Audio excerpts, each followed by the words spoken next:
aba umukozi mwiza ushobora kugirira igihugu akamaro, ushobora kugirira sosiyete nyarwanda akamaro. Mu yandi magambo, umuntu wese wakijijwe n'abadutega amatwi, abadutega amatwi badukurikira, iyo umuntu amaze guhinduka agahindurwa n'Imana biturutse mu mutima, agakizwa ibyo twita gukizwa, akwiriye kuba umuturage mwiza wa buri gihugu, akwiriye kuba umunyamuryango mwiza, akwiriye kuba umupapa mwiza, akaba umumama mwiza, akaba umuturage mwiza, igihugu cyishimira n'abayobozi bishimira, kuko ntateza ibibazo, ahubwo aba umufatanyabikorwa wo kubaka igihugu mwiza, kubera ko hari icyamuhinduye, kubera ko yarahindutse, hari icyamuhinduye. Urugero nkanjye nari ikibazo none buri igisubizo, nari ikibazo mu gihugu, nari ikibazo mu karere, nari ikibazo mu muryango wanjye, ariko uyu munsi ndi igisubizo mu muryango, ndi igisubizo mu gihugu, kubera ko Imana yazanye impinduka.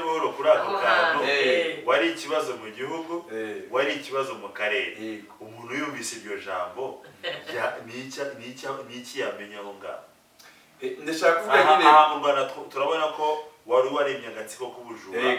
Ese na Kongo waragiye ubibayo? Naje kujya muri Kongo, ntabwo nagiye muri Kongo kwiba, nagiye muri Kongo kurwanirira abantu bari barimo kwicwa mu ntuza mu gihugu ahantu bita muri turi, abantu barimo gukorerwa jenoside.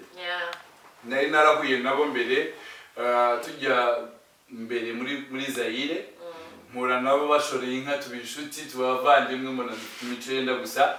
Abanyamurenge, abo bita abahema bo muri turi. Noneho nabigiye cyaze kugera babakorera jenoside, kandi nanone biturutse kuri uyu mwuka w'amacakubiri. Ni nayo mpamvu dukunda igihugu cyacu ko cyahagurutse kurwanya ikintu kijyanye n'amacakubiri. Abantu bahembera amacakubiri banadukurikirana babyumve, amacakubiri ni umwuka mubi, kandi ntabwo ari umwuka wo mu Rwanda gusa wahereye mu Bahutu n'Abatutsi gusa, ahubwo ni umwuka ukurira n'akarere, ni umwuka wo ku isi yose uzana amacakubiri, ushingiye kugira ngo umuntu azire uko yavutse, azire icyo ari cyo, kandi nyamara cyangwa imyemerere n'imyizerere ye, kandi nyamara atarahisemo kuvuka asa uko asa, ahubwo yikanze yaraje muri iyi si uko yavutse. Umuryango ntiyawihisemo, igihugu ntiyagihisemo, ni Imana yamuhitiyemo, ntiyabihisemo. Cyangwa ugasanga uwo mwuka w'amacakubiri ugiye mu bantu kugira ngo babashe kumarana. Nibyo rero nagiyeyo ngiye kurwanirira abo bantu, nagiye muri liberation war. Ariko kubera ko iyi si ishobora gufata icyiza ikagihindura ikibi, n'ikibi ikagihindura icyiza, byaje gusoza twebwe twakoraga icyiza baduhinduye babi, hanyuma ndaza kubagerera ukuntu nageze aho na UN nyima ubuhungiro ku isi. Urumva? Ariko reka dusubire inyuma gato, dusubire inyuma hahandi intangiriro y'impinduka, niyo nshaka kugira ngo dusubire. Noneho ngeze hariya maze gufata umwanzuro wo kwandika nsaba imbabazi, niho nshaka kuvuga ku kintu kijyanye n'imbaraga z'imbabazi. Imbabazi, gusaba imbabazi, imbabazi ziri hejuru y'amategeko. Urabyumva neza? Imbabazi ziri hejuru y'amategeko, cyangwa zivunagura imbaraga z'amategeko. Yes, nicyo nshaka kuvuga, kuko ziri hejuru y'amategeko.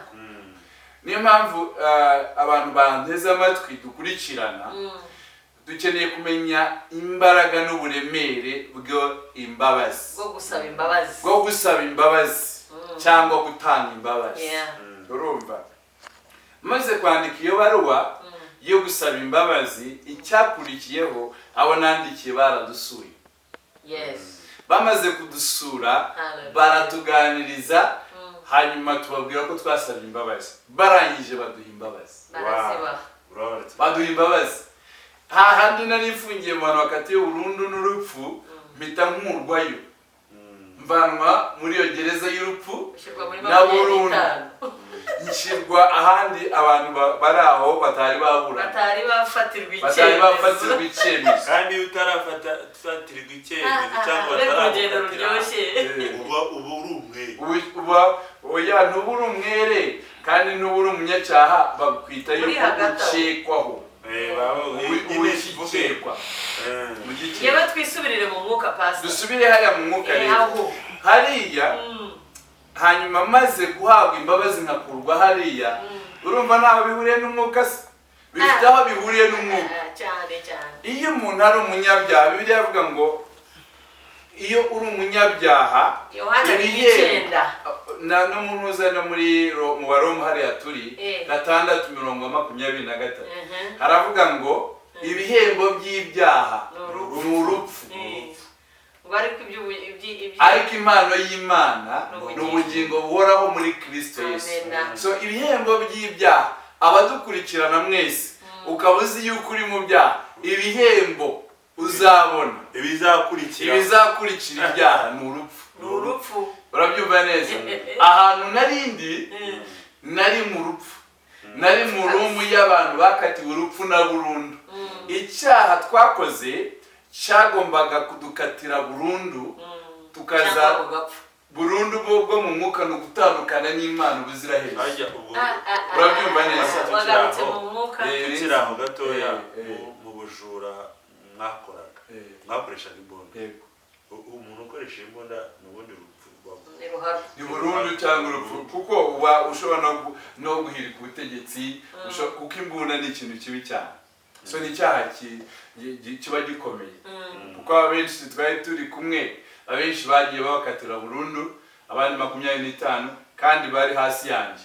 ubwo ngiyewe no integereje urupfu tugarutse mu by'umwuka bushoboka tugarutse mu by'umwuka ibihembo by'ibyaha ni iki ni urupfu amen ariko impano y'Imana so ni impano nta kiguzi uyitangaho ntacyo ni impano Imana ihitamo gutanga nkunda gutanga urugero rufatika iyo umuntu afite virusi ya sida iyo virusi ya sida ifite uburenganzira VIH izana indwara za sida umuntu yagize ku rwego rwa sida aba yarwaye agiye gupfa ibyuririza agapfa noneho rero abantu ba sida ntabwo bashobora kwigurira imiti kuko irahenze cyane ariko leta ikora iki ibagurira imiti ikabahera ubuntu urabyumva ikabahera ubuntu kugira ngo iyo miti bafashe niko natwe tutashoboraga kwikiza oya byasabwe yuko Kristo yitanga hanyuma ku musaraba atanga ikiguzi gihenze apfira abanyabyaha kugira ngo twebwe impano twayihewe ubuntu impano y'Imana ntabwo wajya mu isoko ngo nawe wayigura nta n'ikiguzi babona cyangwa niba bihabwa na mwene wanyu nta kiguzi ntabwo ari iby'umuryango mwene wanyu yaguhesha akazi oye ariko iby'agakiza ntiyakaguhesha ntabwo yakaguhesha so Imana ibihembo by'ibyaha byo ni urupfu mu buryo bwose haba mu mwuka haba no mu mubiri ariko iyo usabye imbabazi urupfu rukurwaho noneho rero nicyo nshaka kubwira imbaraga z'imbabazi maze gusaba imbabazi nakuwe mu rupfu nakuwe muri gereza y'abakatiwe urupfu na burundu urumva njyanwa hanze ubwo sinari ndimo gusohoka hanyuma birarangira baza kumpamagara kuburana hashize imyaka 3 n'amezi 2 ntarajya kuburana maze kujya kuburana naragiye nemera icyaha ndangije nsaba imbabazi nagiye kumva numva umutwaro wose warundiwe umvuyeho haleluya ndangije ndasubirayo bampropose imyaka 20 urumva ndangije ntahanezerewe kuko numva nayo niteguye nuko wankatira urupfu bakanyica ariko bazajya mu ijuru nari niteguye nasabye imbabazi ubuyobozi bwa leta nsaba imbabazi ubuyobozi bwa gisirikare nsaba imbabazi na mama wafunzwe azira icyaha cyanjye numva ndanezerewe numva umutwaro umvuyeho ndataha ariko mama ngeze muri gereza yafunzwe na iminsi 2 gusa bamubaza aho uri oya nanjye nabari bamfasha ubwo babuzize yuko nabitse y'amafaranga nabihuta kuko igihe cyagiye. Noneho ndangije ngiye gusomerwa barambwira ngo kuko wemeye icyaha, kuko witwaye neza muri gereza, icya kabiri ukaba wemeye icyaha ugasaba imbabazi, icya gatatu akaba ari bwo bwa mbere ufunzwe yemewe n'amategeko, tugukatiye imyaka 4 nari maze imyaka 3 n'amezi 2 sigaje amezi 9 ngo nahe byarabarwaga urumva byarabarwaga ibyo nari ndangije. Kuri jewe byabaye igitangaza. Noneho amaso yanjye nibwo yahumutse, byatewe na za mbabazi wasabye. Za mbabazi munyabyaha we za mbabazi. Umuntu nkurikirana hano ndashaka kubwira yuko Imana iracicaye ku ntebe y'imbabazi na bugingo n'uyu munsi. Ntabwo irahaguruka ku ntebe y'imbabazi, iracicaye ku ntebe y'imbabazi. Niba uhari sinzi ibyaha waba urimo, sinzi gereza waba ufungiyemo, sinzi aho uri n'imanza ugiye kuburana, ariko icyo nshaka kukubwira, iyo wemeye icyaha ugasaba imbabazi hari ukubabarirwa. Imbabazi z'Imana zigukura muri gereza ya burundu, imbabazi z'Imana zigukura mu rupfu rwa burundu, imbabazi z'Imana zikugabanyiriza ibihano, imbabazi z'Imana zirakubohora. Niba uhari ukaba uduteze amatwi, ntacyo bitwaye ibyaha byawe waba warakoze uko bingana kose, ntabwo byajya hejuru y'imbabazi z'Imana. Imbabazi z'Imana ziri hejuru y'ibyaha byawe. Na hano turabizi mu gihugu cyacu abemeye ibyaha bakoze jenoside bahawe imbabazi. Hari n'abari barakatiwe burundu muri gereza baza kwandikira Minisitiri w'Ubutabera basaba imbabazi. Umunsi umwe perezida abyuka mu gitondo ukabyemererwa n'itegeko atanga imbabazi. Iyo wahawe imbabazi ukatiwe urupfu cyangwa burundu ntabwo ujya ku myaka 25, aho uhita usohoka ugataha ukajya mu rugo, bitavanyeho yuko wakoze icyaha, ahubwo kuko imbabazi ziri hejuru y'iki y'amategeko n'icyaha zigukurayo. Niko Imana yatugiriye imbabazi. Niyo deliverance y'ukuri. Ndiho numva mwuka amishurira. Urabona Yesu yabambanywe n'ibisambo 3. Ndetse kimwe kiramushinyagurira ati kuri umwana w'Imana kwikuyeho natwe dukuraho. Ariko undi aravuga ati se wo kuzira ibyaha byawe uyu warazira iki? Abwira Yesu ati uzanyibuke nugera mu bwami bwawe. Ndashaka ntangaze aka kantu pastor. Uriya munyabyaha wemeye Kristo ku musaraba agiye kwica, yarahagarariye ibisambo byose biri mu isi, yarahagarariye poso abanyabyaha bose. Hari igihe abantu bajya bibaza pastor, ni gute umuntu yari umujura, yari indaya, yari umusinzi, uyu munsi akaba akijwe akaba ari igikoresho cy'Imana? Ni ukuvuga ngo cya gisambo cyashushanyaga abanyabyaha bose bazemera ibyaha byabo bagasaba imbabazi.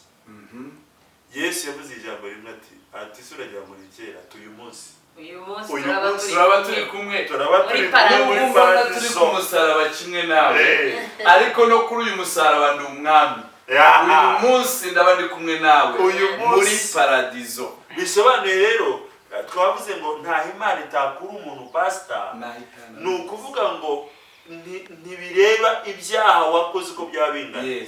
Ushobora kuba warakoze byinshi, ushobora kuba warakoze bike, ariko imbabazi z'Imana ziracyahari. Kandi imbabazi z'Imana ni imbaraga zibonerwa muri Kristo. Muri Kristo harimo imbaraga zibasha guhindura umuntu uwo ari we wese ibyaha yakoze byose akabibabarirwa. Komeza. Murakoze cyane. Hari ahantu harakomeye cyane ku kintu kijyanye n'imbabazi. Ntabwo Bibiliya avuga mu Baroma 3:23 twese twaracumuye ntitwashyikira ubwiza bw'Imana. Ushobora kuba wowe wenda ubeshya gusa utiba utanica, ariko ntabwo nawe mu maso y'Imana ntabwo uri umwere.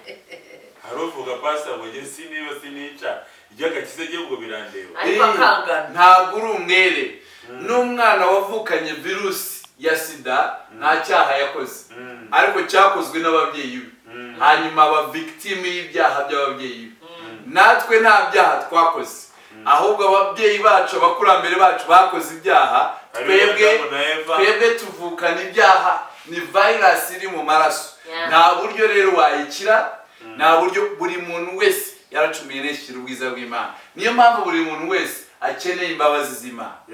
Niyo mpamvu buri muntu wese unteze amatwi unyumva ukeneye imbabazi z'Imana, ukeneye gukizwa, ukeneye kwemera ibyaha. Imana ikugenderere yemeze umutima wawe, kuko niba uzaguhesha gukira, imbabazi z'Imana zizagubatura mu byaha.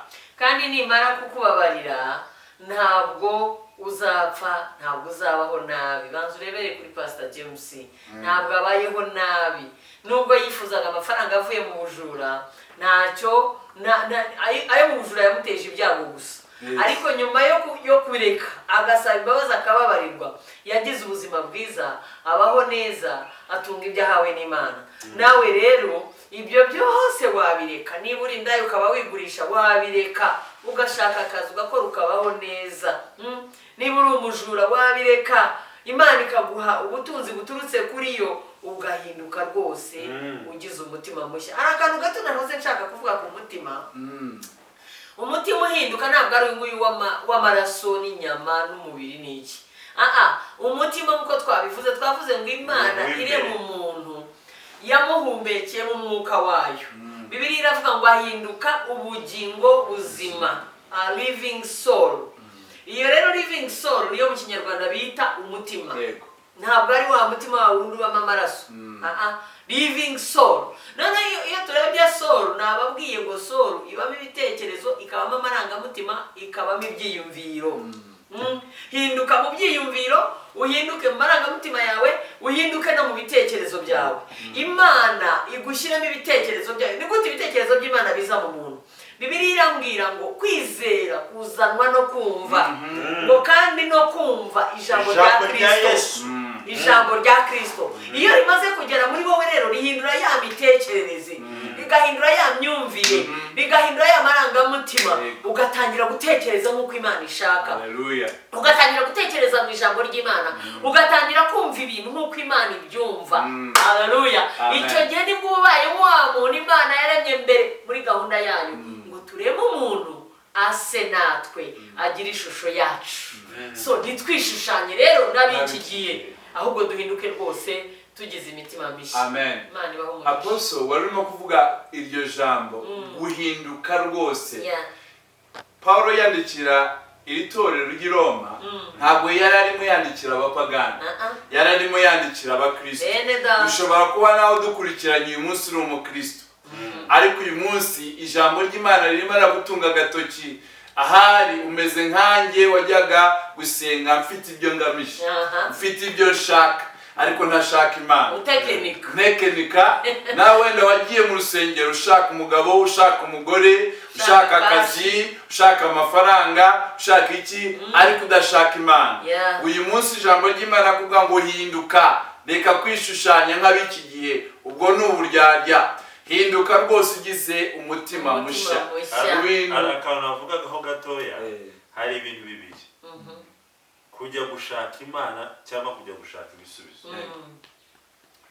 Iyo ugiye gushaka ibisubizo ntabwo ubona Imana, ariko ugiye gushaka Imana ubona ibisubizo. Kuko ijambo ry'Imana rivuga ngo mubanze mushake ubwami bw'Imana no gukiranirwa kwabwo, ngo naho ibindi bizagira gute, uzabyogererwa. Gasubiremo, iyo ugiye mu nzu y'Imana ugiye gushaka ibisubizo, ntabwo ubona Imana, ntubona n'ibisubizo. Cyangwa urabibona, ushobora no kubibona ariko ntubona Imana. Kuko icyo umuntu yagiye gushaka nicyo abona.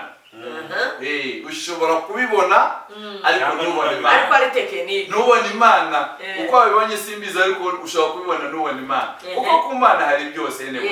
Buri ku Mana hari byose. Ushobora Imana ivubira imvura ababi n'abeza, ushobora no kubibona ariko ntubone Imana. ariko waba ugiye gushaka Imana ukabona n'ibisubizo, ukayibona ukabona n'ibisubizo. nushaka Imana ubonye n'ibintu, ariko nushaka ibintu ntuzabona Imana. Haleluya. Rero turahamagarira abantu b'Imana, mwinjira mu rusengero mushaka Imana, mushaka Imana n'imitima yanyu yose, mushaka Imana, Imana iraza kubaha ibisubizo byiza. Birashobora kuba urwaye, Imana iraza kugukiza iyo ndwara. Birashobora kuba ufite ikibazo cy'ubugumba, Imana iraza kuguha abana. namwe mwabagore mufite ibibazo, urekeraho kujya gushaka abantu, nimushaka Imana. Jya mu rusengero utagiye gushaka umuntu, shaka Imana. Mwishaka abahanuzi b'ibinyoma, mwishaka abagenzi ba Satani bajya kubakoreraho ibintu bibi bababeshya ngo ni deliverance. Nimushaka Imana, nubona Imana uzaba ubonye ibyo ukeneye byose. Rero inshuti za Church Preparation TV, Imana ibamugisha cyane. Twari kumwe na Pastor James Odongo. Uyu ni umukozi w'Imana nkunda cyane, n'inshuti yanjye. N'umuntu wahuye n'Imana nyuma yo guca mu bibazo, nyuma yo kuba umujura. Reka tukoreshe ijambo ry'umujura. Haleluya. Nyuma yo kuba ruharwa, ariko Imana imaze gufata umutima we, yemera guhinduka, yemera kugendana n'Imana. Ubu ni igikoresho cy'Imana cyane. Ubu ni igikoresho cy'Imana. Ni umuntu wifuzwa n'abantu cyane. Afite abana benshi arera, afite ministeri ahagarariye. Urabona, iyo wamaze gutanga umubiri wawe ukawuha Imana, Imana itangira kugukoresha ibyiza. Nanjye nuko nari meze, nari mubi, nari umunyabyaha, ariko Imana impa agakiza. Yesu ashimwe cyane. Nawe uzaduha ubuhamya. Ni ukuvuga rero, turiho turahamagarira abantu bamenye urukundo rw'Imana. Bibiliya irambwira neza ngo Imana yakunze abari ku isi cyane muri Yohana, ngo bituma itanga umwana wayo w'ikinege, ngo kugira ngo bamwiringira ntibarimbuke, ahubwo bahabwe ubugingo buhoraho. Ntabwo Imana yishimiye kubona abantu Imana yaremye imibiri yabo bayikoresha ibitari byo. Haleluya. Nimuze kwa Yesu, muze kwa Yesu arahura, muze kwa Yesu arakiza. Ngira ngo reka duhere kwa Odongo, irihe jambo wavuga ritoya kugira ngo dusoze? Icyo nashaka kuvuga gitoya ni kuri iki cyanditswe guhinduka tugize imitima misha. Mu mutima niho haba amahoro, mu mutima niho haba umunezero. Ushobora kuba uri hano nta mahoro ufite, nta munezero, ariko ugasanga inkomoko y'ibibazo byawe byo kubura amahoro ari uko umutima wawe udatunganiye Imana. Niba umeze gutyo rero, turaguhamagarira kwisuzuma no kwemera, ukihana ibyaha byawe ukabisohora, kugira ngo winjize Kristo yinjire ari we mwami w'amahoro, aguhesha amahoro mu mutima n'umunezero. Ibindi byose bizaza byiyongera kuri ibyo. Imana ibamugisha. Amen. Bose ngira ngo minota dufite mikeya, ndimo nsoza, nanjye nakwifuriza gusa n'Imana, kuko aravuze ngo ahubwo duhinduke kose tugize imitima mishya. So nugira umutima mushya uba ugize umutima usa n'Imana. So nkwifurije gusa n'Imana. Ukuntu umuntu asa n'Imana nuko akora nk'uko Imana ikora, nuko atekereza nk'uko Imana itekereza, nuko avuga nk'uko Imana ivuga, nuko agenda nk'uko Imana igenda, nuko afasha abandi nk'uko Imana ifasha abandi, nuko ababarira kuko Imana ibabarira. So nkwifurije gusa n'Imana, umutima wawe ari wo wa wundi witwa bugingo ahinduka se n'Imana mu izina rya Yesu. Imana iguhe umugisha. Reka dusabe poste rero ugiye gusenga, usengera abadukurikiranye ndetse n'abazumva ubutumwa, ubasenge kugira ngo Imana yakicaye ku ntebe y'imbabazi igira icyo ikora mu buzima bwabo, ihindura imitima yabo, kugira ngo nabo umunsi umwe bazahinduke ku bikoresho by'Imana, nka Pastor Odongo mureba, nka Pastor Justin na Apostle Madrid. You pray for them. Reka dusenge. Wowe urimo kureba Church Preparation TV, Imana iguhe umugisha hamwe natwe twese.